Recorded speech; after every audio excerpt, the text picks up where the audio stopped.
steps and second steps. Step first, plasmogamy, and step second, karyogamy, and step third,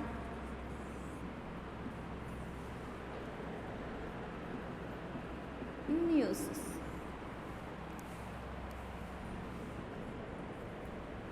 With the diagrams. Suppose single cells and single nucleus. Single cells and single nucleus.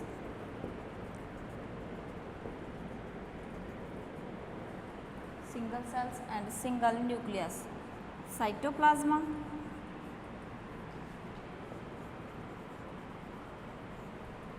and nucleus.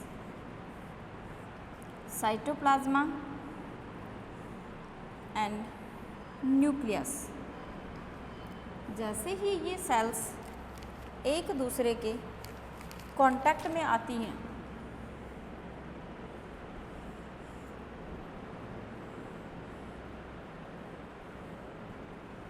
ये sales एक दूसरे के contact में आती हैं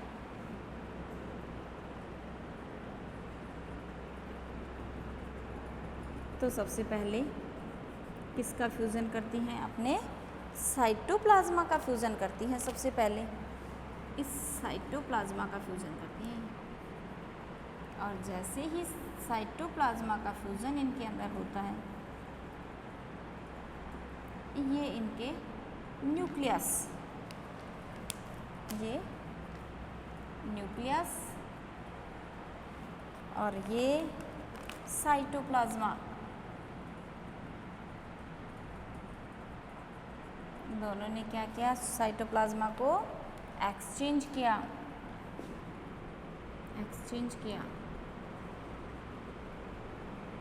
किसका fusion हुआ? Cytoplasm का। तो प्लाज्मोगेमी।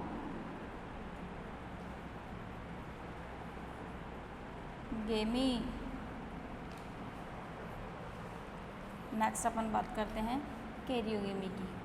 ये single cell present of cytoplasma and nucleus. Plasma and nucleus.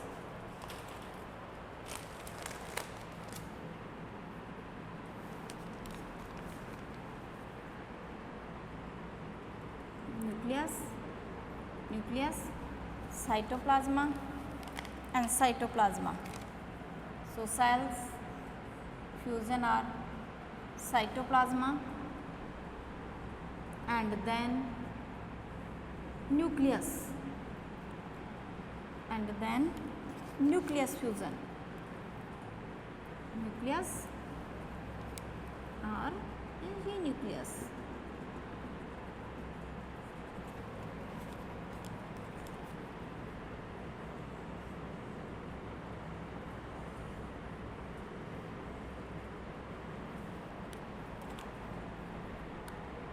Nucleus and then second nucleus fusion.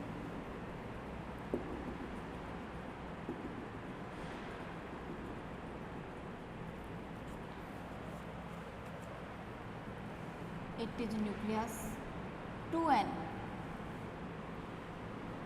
So karyogamy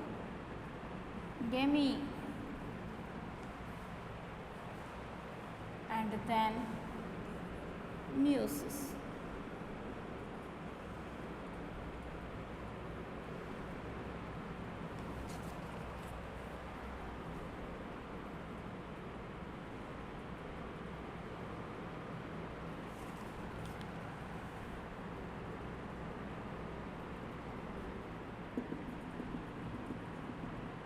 meiosis.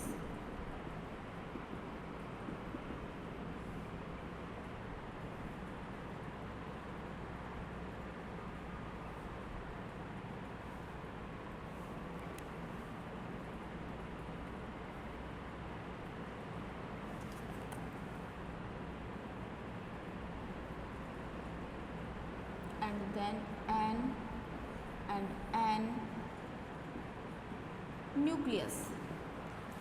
तो अपन इसको एक बार वापस समझते हैं अच्छे से कि एक न्यूक्लियस जो है वो किस तरीके से अपना डिवीजन करता है। जब फंगस अपना सेक्सुअल रिप्रोडक्शन कंप्लीट करती है तो एक सेक्सुअल रिप्रोडक्शन को कंप्लीट करने के लिए उसको 3 प्रोसेस की नीड होती है, जिसमें फर्स्ट प्रोसेस होती है प्लाज्मोगेमी एंड सेकंड प्रोसेस होती है कैरियोगेमी एंड थर्ड प्रोसेस होती है meiosis. Plasmogamy are fusion of cytoplasm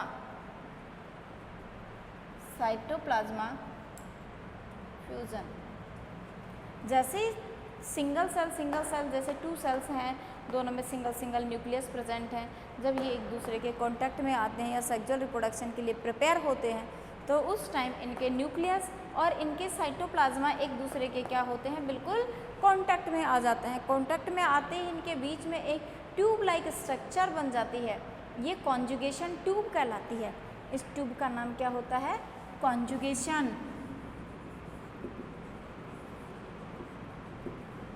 संयुग्मन नलिका, कॉन्जुगेशन ट्यूब। इस कॉन्जुगेशन ट्यूब का काम केवल इतना ही होता है कि जो सेल एक दूसरे के कांटेक्ट में आई है उसके उन सेल्स के द्वारा क्या करेंगे, इस सेल से इस सेल का साइटोप्लाज्मा इसमें ट्रांसफ़र करना और इस सेल का साइटोप्लाज्मा इसमें और इस सेल का साइटोप्लाज्मा इस सेल में ट्रांसफ़र करना और न्यूक्लियस का एक्सचेंज करना। तो जैसे ही ये सेल्स एक दूसरे के कांटेक्ट में आती हैं तो एक कॉन्जुगेशन ट्यूब लाइक स्ट्रक्चर इसके अंदर फॉर्मेशन कर लेती हैं और उस कॉन्जुगेशन ट्यूब के द्वारा इन कोशिकाओं का साइटोप्लाज्मा एक दूसरे के कांटेक्ट में आ जाता है। जैसे ही ये साइटोप्लाज्मा एक दूसरे के कांटेक्ट में आता है तो ये साइटोप्लाज्मा अपना फ्यूज़न कर लेता है, so it is a plasmogamy. And second steps of karyogamy. Karyogamy में एक्चुअल में होता क्या है कि कोई भी 2 cells with nucleus and cytoplasms contact are cells, जैसे ये कांटेक्ट में आते हैं तो इनके बीच में वही ट्यूब वापस अपना फॉर्मेशन करती है, कॉन्जुगेशन ट्यूब। जैसे ही कॉन्जुगेशन ट्यूब अपना फॉर्मेशन करती है तो इस ट्यूब के थ्रू इस सेल्स का जो साइटोप्लाज्मा है वो सेकंड सेल में और सेकंड सेल का जो साइटोप्लाज्मा है वो फर्स्ट सेल के अंदर ट्रांसफ़र होता है। उसी के साथ साथ कौन ट्रांसफ़र हो जाते हैं, ये न्यूक्लियस जो है वो ट्रांसफ़र होते हैं और ये न्यूक्लियस जब से एक सेल से दूसरी सेल में और दूसरी सेल से फर्स्ट सेल में से किसी एक में ट्रांसफ़र हो जाते हैं, like a first cell nucleus transfer to second cell. जैसे ही सेकंड सेल में ट्रांसफ़र होता है तो ये न्यूक्लियस क्या कर लेता है, अपना फ्यूज़न कर लेता है। So nucleus fusion are called karyogamy and then nucleus are diploid stage to N stage. जैसे ही ये न्यूक्लियस डिप्लॉयड स्टेज में पहुंचता है, टू एन स्टेज में पहुंचता है, तो ये न्यूक्लियस ऑटोमेटिकली किसके लिए प्रिपेयर हो जाता है, मियोसिस की प्रोसेस के लिए प्रिपेयर हो जाता है। और मियोसिस की प्रोसेस के अंदर जो डिप्लॉयड न्यूक्लियस बना है वो न्यूक्लियस वापस क्या करेगा, अपना मियोसिस डिवीजन, और इस मियोसिस डिवीजन के द्वारा क्या करेगा, लास्ट में वापस 2 न्यूक्लियस का अपना फॉर्मेशन करेगा और वो दोनों न्यूक्लियस कैसे होंगे, सिंगल न्यूक्लियस होंगे और ये process completes are meiosis steps. So sexual reproduction are completed in 3 steps: plasmogamy, karyogamy and meiosis process, and it is a complete and next points and remark sexual लैंगिक जनन, sexual reproduction. Next point आता है अपना कि sexual reproduction जब इसमें हुआ, लैंगिक जनन हुआ, तो लैंगिक जनन जब हुआ उसके लास्ट स्टेज में जब मियोसिस स्टेज कंप्लीट हुई, ये अर्धसूत्री विभाजन जो मियोसिस डिवीजन है वो जैसे ही कंप्लीट होता है तो बनने वाले दोनों न्यूक्लियस और दोनों न्यूक्लियस के साथ बनने वाली सेल्स एक समान साइज की हैं या फिर वो डिफरेंट साइज की है। यानी कि अपन इसी स्टेप पे पहुंचते हैं, एक बार वापस इसके ऊपर डिस्कस करते हैं कि जैसे ही इसने अपना मियोसिस डिवीजन किया तो इससे ये 2 तो न्यूक्लियस बने और ये 2 ही क्या बनी, सेल्स बनी। यदि ये 2 सेल्स और 2 न्यूक्लियस कैसे हो, इक्वल साइज के हों या डिफरेंट साइज के हों, तो इसके लिए 2 जो है टर्मिनोलॉजी यूज की जाती है। क्या कि sexual reproduction are completed into homozygous condition and heterozygous या आइसोगेमस एंड oogamous। तो किस कंडीशन में होगा ये, एक तो होगा isogamous and second are oogamous। Iso means equal, gamous means gametes, क्या बनाए, इक्वल गेमिट्स बनाए, iso means equal, gamous means gamete, haploid है तो सिंपल सी बात है गैमिट बनाएगा। ऊ मीन्स डिफरेंट,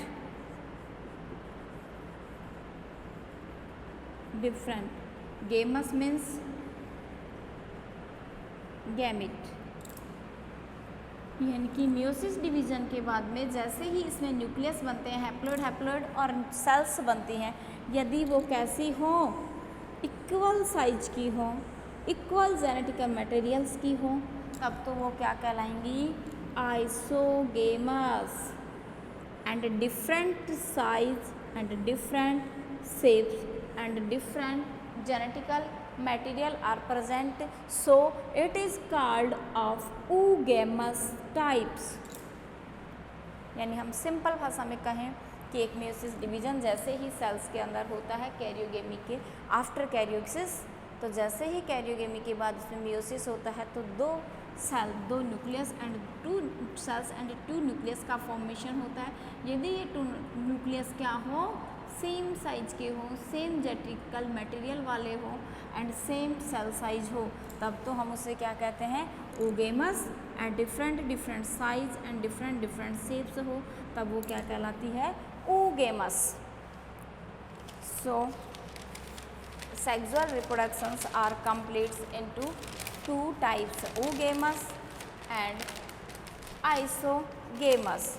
अब बात करते हैं अपन, oogamous तो इक्वल है तो इसमें आगे इसका कोई वेरिएशन ही नहीं होगा। इस oogamous में तो आइसोगेमस का कोई वेरिएशन नहीं होगा। क्यों? क्योंकि बनने वाले सारे गेमिट्स कैसे हैं, इक्वल हैं। किसमें, शेप में, साइज में, मॉर्फोलॉजी में, शेप, साइज और मॉर्फोलॉजी दोनों में कैसे हैं, इक्वल हैं। बट oogamous में दोनों कैसे हैं, डिफरेंट टाइप्स के हैं। तो जब ये डिफरेंट टाइप्स के हैं तो इनको भी क्या किया जाता है, 2 में डिवाइड कर दिया जाता है। एक होते हैं एंथ्रीडियम और एक होते हैं oogoनियम।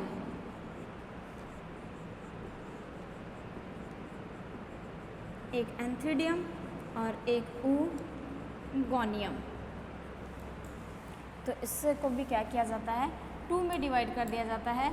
एक होता है एंथ्रीडियम और सेकंड टाइप होता है उसका oogoनियम। तो जो एंथ्रीडियम होता है वो होता है मेल टाइप एंड जो oogoनियम होता है वो होता है female type. Male type and female type. Anthridiums are male types and oogoniums are female types।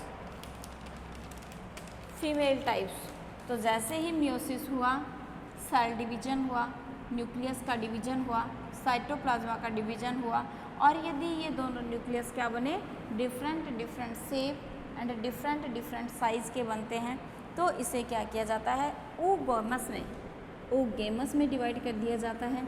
और oogamous को फिर मेल और फीमेल के बेस पे भी 2 में डिवाइड कर दिया जाता है।